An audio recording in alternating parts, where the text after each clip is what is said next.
Vous allez recevoir le refus de votre permis de construire ou de déclaration préalable dans 6 semaines et vous ne saurez jamais pourquoi. Pas vraiment. Parce que la mairie va vous parler de non-conformité au PLU ou de défaut d'insertion paysagère. Mais le vrai motif, le motif terrain, celui que l'instructeur note dans son rapport, il est différent. J'ai monté un peu plus d'une centaine de dossiers d'urbanisme et je vais vous montrer les 5 motifs les plus fréquents de refus de permis de construire ou de déclaration préalable sur 5 cas que j'ai vu passer. Je m'appelle Baptiste, j'ai créé Permis Clair. Concrètement, ce que je fais, c'est j'aide les propriétaires comme vous à réaliser les permis de construire ou les déclarations préalables en évitant de perdre 3 à 6 mois à cause d'une erreur au moment de la création du dossier. J'ai vu passer plus de 100 dossiers et je connais les pièces que l'instructeur va regarder en premier. Je sais sur quoi est le but parce que c'est globalement toujours les mêmes 5 raisons qui reviennent. Dans les 12 prochaines minutes, je vais vous montrer 5 cas anonymisés de dossiers qui ne sont pas passés pour des raisons que je vais expliquer. Le but étant de retenir la leçon pour ne pas que ça vous arrive. Pour le premier cas, on est sur une extension latérale de 18 mètres carrés sur un pavillon des années 80. C'était un couple à peu près la cinquantaine en zone pavillonnaire UB, donc zone constructible, sur une maison de 110 mètres carrés. Une emprise, pas surface de plancher, emprise, donc on est bien sous les seuils qui nécessitent un architecte. Donc ils voulaient ajouter une cuisine et un cellier côté ouest contre la limite séparative avec le voisin. Ils ont monté leur dossier eux-mêmes, rempli le CERFA également eux-mêmes via des tutoriels et sur le papier ça tenait la route. Le PLU acceptait leur dossier. Il n'y avait rien fondamentalement qui empêchait la bonne réalisation de ce dossier, mais par contre, le refus, il tombe 2 mois après avec un motif que je vais vous lire. Non-conformité au regard de l'article UB7 du règlement du PLU relatif au retrait par rapport aux limites séparatives, le projet n'établissant pas le respect du recul minimum des 4 mètres. Donc ça, c'est le motif officiel. Sauf que ça, c'est de l'habillage juridique. La vraie raison, je vais vous la donner. Le vrai motif, il est bête, mais il est simple. C'est le plan de masse, donc qui est le plan sur lequel on voit tout simplement, le plus simplement, les distances par rapport aux limites cadastrales, donc les limites séparatives. Ils n'étaient pas cotés à cet endroit-là. Ils avaient juste dessiné l'extension à environ 4 mètres du voisin et l'instructeur a fait ce qu'il se passe quand il n'y a pas de cotation. Il va prendre les mesures directement sur le croquis en se basant sur l'échelle qui est fournie. Et il a mesuré graphiquement et il a trouvé moins de 4 mètres, encore une fois par rapport à l'échelle qui avait été mise sur le croquis, et du coup, c'est un refus. La leçon numéro 1, c'est que sur tout projet qui touche aux limites séparatives, le plan de masse, il doit absolument être coté. C'est pas gravissime si le respect des proportions n'est pas idéal sur le plan de masse. Ce qui compte véritablement, c'est que ce soit coté. Parce que quand c'est pas coté, c'est l'instructeur qui va mesurer en se basant sur l'échelle qui est mise sur le croquis. Et s'il y a un doute, une zone d'interprétation, l'instructeur va toujours aller dans le sens de se protéger, donc d'avoir une application ultra stricte des règles d'urbanisme. Et du coup, ça amène très très souvent des refus. Donc la règle d'or, c'est quand on est sur des sujets sensibles vis-à-vis des distances, on met des cotations. Voilà, c'est la première règle. Le deuxième cas, on est sur une piscine de 9 mètres par 4 sur un terrain en pente. Donc on est sur des dimensions qu'impliquent, plutôt qu'oblige, le dépôt d'une déclaration préalable. Et on est sur un couple, la quarantaine, donc sur une parcelle d'un peu plus d'un hectare en lotissement. La maison est en zone UH, donc on est en zone pavillonnaire. Tout est constructible a priori, sauf que le petit souci, c'est que le fond de la parcelle, vu que c'est une grande parcelle, un peu plus d'un hectare, il est en zone N. Et c'est également ici qu'ils prévoyaient de mettre la piscine. Sauf que la zone N, ça veut dire quoi? Ça veut dire zone naturelle. Et en zone naturelle, qui ici était héritée d'un ancien talus boisé, ça implique justement de ne pas construire. Et le souci, c'est que le dessinateur en bâtiment ne le savait pas non plus. Donc ils ont déposé la déclaration préalable, le délai d'instruction a été allongé sans forcément qu'ils comprennent pourquoi, et 2 mois plus tard, refus. Le motif officiel, encore une fois je vais le lire, projet incompatible avec le règlement de la zone N du PLU, une partie du bassin se trouvant implantée en secteur de protection des espaces naturels. Et le vrai motif, c'est que le dessinateur, il avait bel et bien lu le PLU, il avait bel et bien vu que le terrain était en zone urbaine, donc que sur le papier, le dépôt de cette déclaration préalable pour piscine ne devait pas poser problème, sauf qu'il n'a jamais ouvert le plan de zonage graphique de l'urbanisme. Donc la parcelle était à cheval entre la zone UH pour la maison et la zone N pour le fond du terrain, donc N naturel, sur le fond boisé. Donc le service d'urbanisme a tout simplement superposé la parcelle cadastrale au zonage PLU, ce qui fait à chaque dossier. Et effectivement, là, un conflit sautait aux yeux parce que sur la même parcelle, il y avait deux zones différentes. Et encore une fois, sur la zone naturelle, il y avait la piscine. Donc la leçon numéro 2, c'est avant de déposer le moindre crayon, commencer à faire le moindre croquis ou analyser le moindre article d'urbanisme, c'est de bien prendre le plan de zonage du PLU, le superposer à votre parcelle cadastrale sur géoportail.urbanisme.gouv.fr. Donc le superposer mentalement à votre parcelle et regarder qu'il n'y ait pas de conflit. Parce qu'une simple bande de 2 mètres en terrain N peut vous poser souci, comme ça a été le cas pour eux. Donc ça, il faut bien y faire attention. On vient de voir 2 cas avec 2 motifs officiels de refus qui sont jamais les vrais motifs comme vous l'avez vu. La mairie, elle a cette obligation à motivation juridique de se couvrir, hein, tout simplement. Donc elle va pointer du doigt le non-respect de tel ou tel article, mais dans les faits, c'est souvent un détail terrain qu'on aurait pu anticiper et du coup qu'on aurait pu mettre en place directement dans la première production du dossier pour éviter de se faire refuser le dossier, tout simplement. Donc là, il nous reste 3 cas à voir, dont un qui m'a, entre guillemets, particulièrement marqué parce que il a été fait par un constructeur de maison professionnel et ça a été quand même refusé. Donc on continue.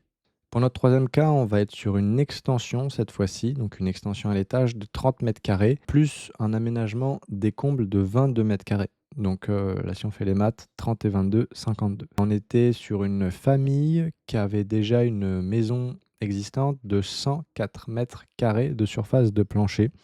Ils voulaient créer une suite parentale à l'étage et aménager les combles pour globalement gagner de la place. Donc ils ont monté le dossier eux-mêmes avec le CERFA, permis de construire de maisons individuelles. Le souci, refus en 2 mois. Pourquoi? Parce que pour ceux qui connaissent la petite règle, en France, on n'a pas le droit de faire soi-même un dossier qui a une surface de plancher totale supérieure à 150 mètres carrés.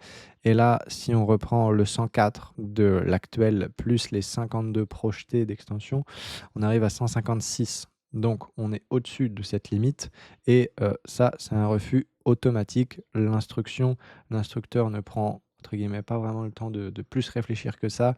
C'est des seuils qu'implique une obligation d'architecte et s'ils ne sont pas respectés, refus automatiquement. Le vrai motif pour ce souci, c'est que le couple avait fait l'addition de leur projet seul, le projet d'extension et d'aménagement des combles, 52 mètres carrés. Ils pensaient que c'était bon, sauf que on raisonne sur l'intégralité de la maison quand on fait une extension ou un aménagement des combles. Donc, encore une fois, c'est les 150 mètres carrés auxquels il faut faire attention.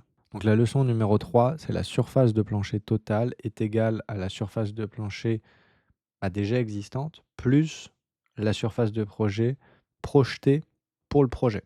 C'est pas uniquement le projet.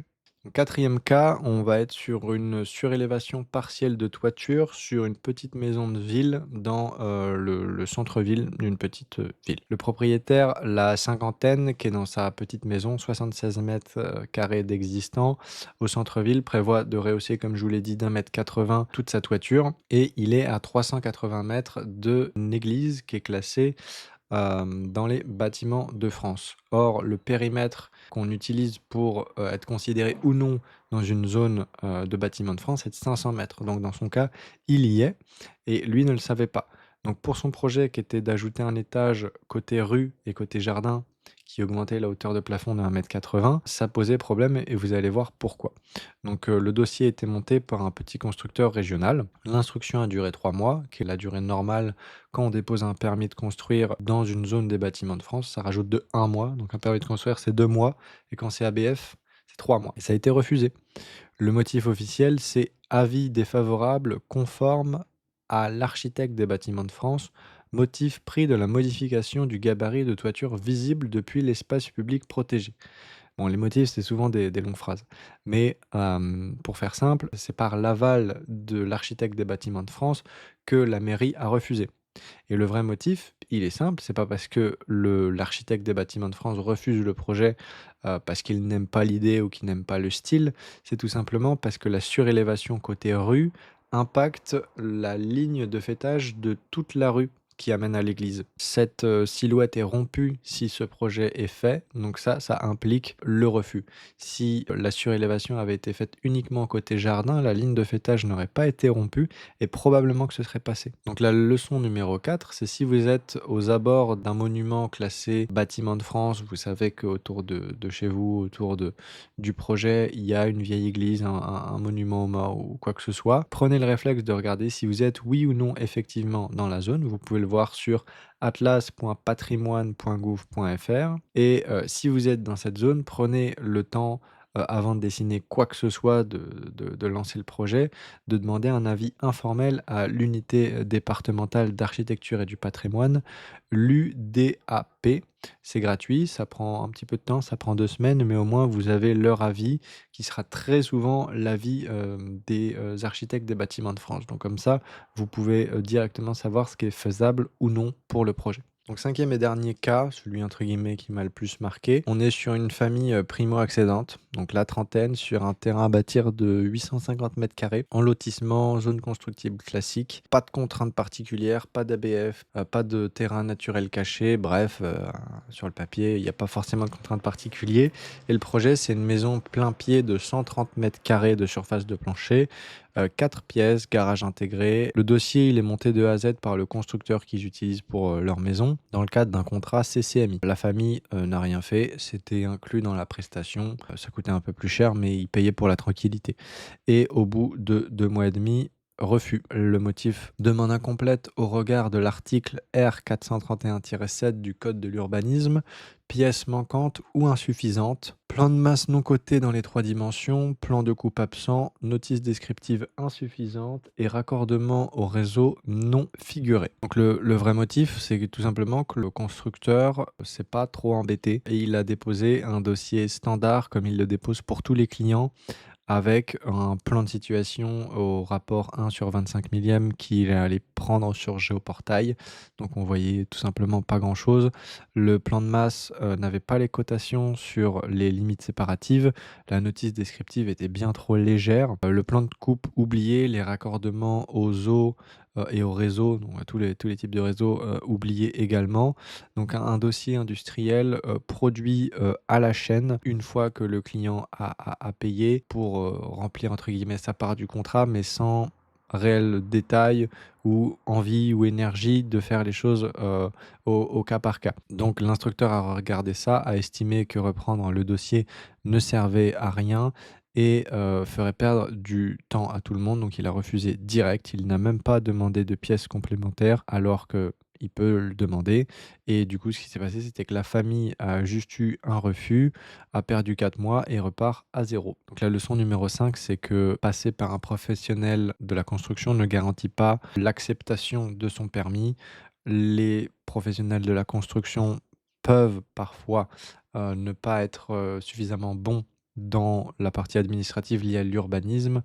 Et donc, ce que je vous conseille fortement, c'est, même si c'est pris et fait dans la prestation, c'est de tout simplement vérifier la cohérence globale du document du permis de construire qui est donné, vérifier que toutes les pièces demandées par l'urbanisme y sont, qu'il y ait une cohérence globale sur ce qui est produit. Vous avez vu 5 cas, vous avez vu 5 motifs réels et le pattern derrière, je ne sais pas si vous l'avez remarqué, mais c'est rarement des motifs qui impactent directement le projet. C'est souvent des motifs périphériques au projet. Le motif numéro 1, c'était motif officiel et motif réel, toujours différents. Le pattern numéro 2, c'est l'instructeur qui cherche d'abord les détails terrain avec les cotations par rapport aux limites séparatives. Le pattern numéro 3, les seuils réglementaires, les 150 mètres carrés. Le pattern numéro 4, c'était que passer par un pro ne suffit pas toujours. Et le dernier pattern, c'était qu'un dossier qui passe, c'est un dossier qui anticipe ce que l'instructeur va chercher et pas un dossier complet au sens où l'administratif l'entend. Donc ces 5 cas, on aurait pu les sauver, les 5, avec un petit audit rapide de 30 minutes des règles d'urbanisme et une petite checklist tout simplement des pièces nécessaires à déposer par rapport à la typologie de projet pour le dossier, et surtout mettre une attention particulière à faire et à peaufiner ce que l'instructeur va regarder. Et c'est exactement ce que je fais chez Permis Clair. Donc concrètement, voilà ce que je fais pour chaque dossier. Une analyse d'urbanisme complète, donc les règlements de la zone, les annexes graphiques, les servitudes. Je croise par rapport à ce que vous me décrivez du projet avant de créer n'importe quel plan, que ce soit 2D ou 3D. On monte le dossier réglementaire CERFA, plan de situation, plan de masse, plan de coupe, la notice descriptive, bref, toutes les PCMI au format attendu par l'instructeur. On simule l'instruction, du coup je regarde concrètement, comme regarderait un instructeur votre dossier, j'essaye d'avoir un regard critique sur ce que j'ai créé et potentiellement les points faibles du dossier pour les corriger et faire le dépôt. Puis j'accompagne, je fais les modifications illimitées jusqu'à acceptation du dossier en mairie. Et le prix, c'est 790 € tout compris pour une déclaration préalable ou un permis de construire standard, donc sans architecte. Et ma garantie, c'est modification illimitée jusqu'à acceptation en mairie. Si la mairie refuse pour X ou Y raison, je vous rembourse l'intégralité des 790 €. Donc si vous avez un projet, une surélévation, une extension, un garage, une piscine, une maison neuve, vraiment le premier réflexe, c'est une petite étude rapide de l'urbanisme en 30 minutes. Vraiment, ça dégrossit bien le travail. Et si vous voulez qu'on s'occupe de votre dossier de A à Z, c'est juste à côté. À bientôt.